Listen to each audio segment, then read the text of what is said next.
right, so we've got about 2 more minutes, and I want to make sure we got to a bottom line here on selecting the right tools and just summarize what some people have said. So it really, you know, there are a lot of tools out there, including your own website, which can become an interactive dialogue. There's blogs, there's forums, there's Facebook, there's Twitter, there's YouTube, there's review sites, there's all these avenues that people can choose to participate and utilize to market their business. There's content that you're going to generate, which is probably the hardest way of doing it, to generate, you know, 10 blog posts a day and 27 tweets a day and to generate all these things. And then the other way that is equally or maybe even more critical is the listening and the participating and the being a member of a community and getting your name out there. And I want everybody to pay attention to what Steve said. There's more people listening to you than you would ever imagine.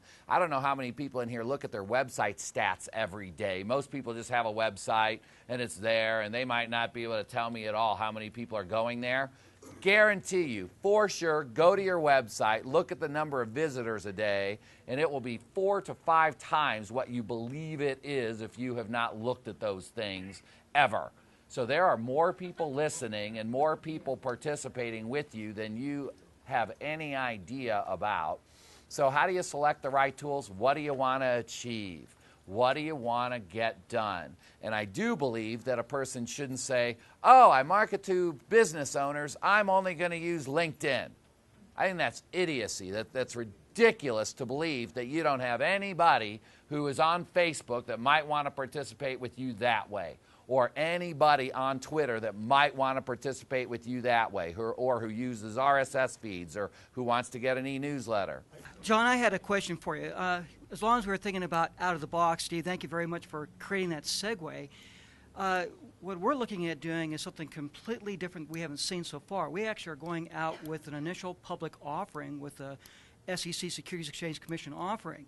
And so we've been looking at, well, is there a means, or if anybody has ever used this vehicle for communicating a public offering? So we're kind of on bleeding edge application of this technology for a public offering. So I didn't know if anybody And it would else be like a presidential campaign, you know, might have been 2 or 3 years ago, you know, where it's a huge opportunity to do amazing things. You just have to make sure that you're not saying anything that you can't say. That's you know, I got a securities lawyer, don't worry. Right, that's the big part of it. But aside from that, what a great opportunity to do that, to have a huge community that all supports this thing and potential customer base to show investors what you're going to be able to bring to the table before you even have a thing done, before you had to have the business done and a customer coming in and spending money. Now you can say, we have 10,000 people waiting to come give us money. Of course this makes sense to invest in this, right?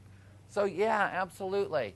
And in terms of public offerings, watch how Groupon is handling the quiet period. They're in their quiet period right now. So they're doing cutesy social media, but they're being respectful of the law. Very good. Thank you, everybody. Steve's going to move on to our tips.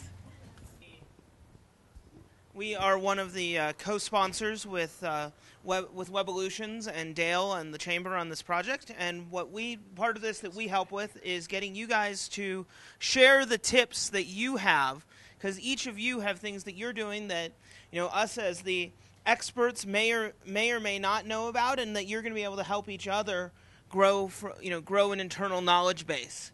We encourage you to share these tips here as well as on our meetup group, and to keep talking about them in the social medias that you use.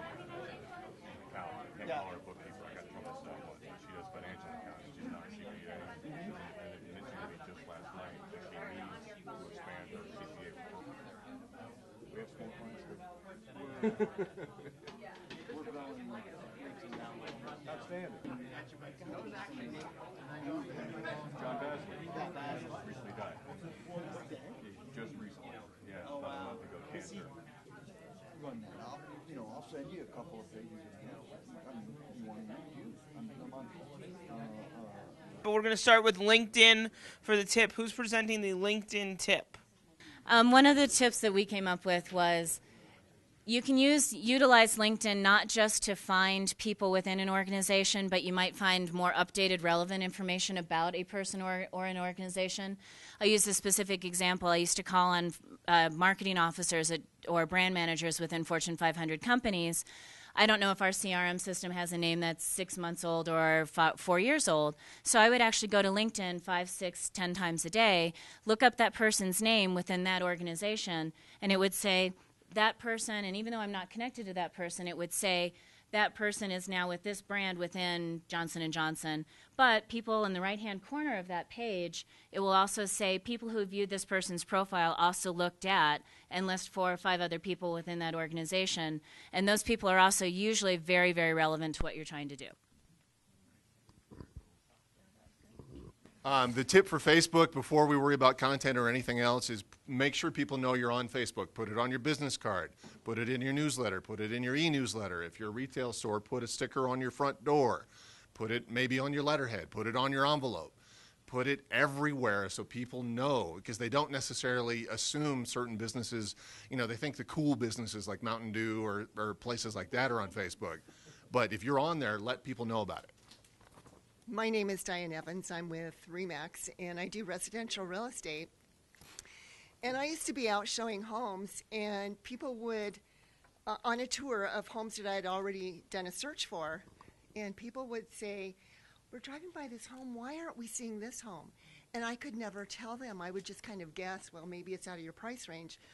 Well, now with my touchscreen phone, my new Android, I can pull it up and say, well, this home is $100,000 out of your price range, and they get it immediately. So that's where mobile apps have really helped me. There's a lot of real estate apps that I could never access on my BlackBerry, and now on my Android I can touch them and go, oh, wow. So I would imagine there's a lot of apps for your specific industry that you can access that I wouldn't know about. I know about the real estate apps, and I've just touched on them because I know there's a lot. So what ours is mostly helping to understand what the benefits of Twitter can be.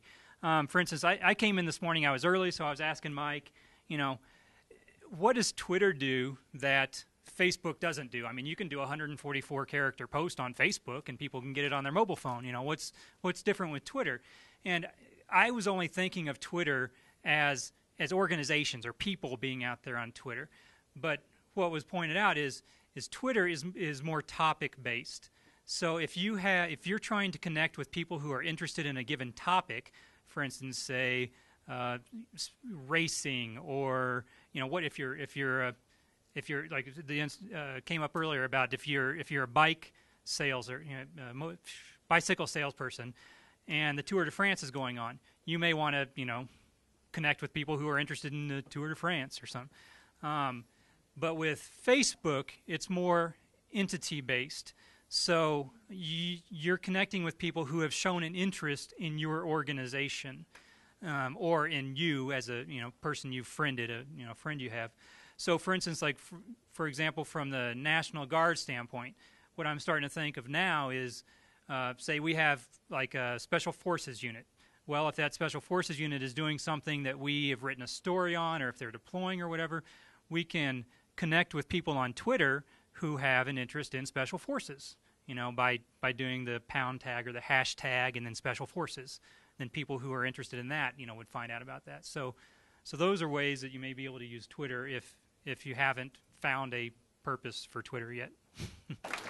So thank you, everybody. And our next meeting is going to be August 19th. It's going to be at the new Chamber Center across the street, and we're going to be talking about what does social media ROI really mean.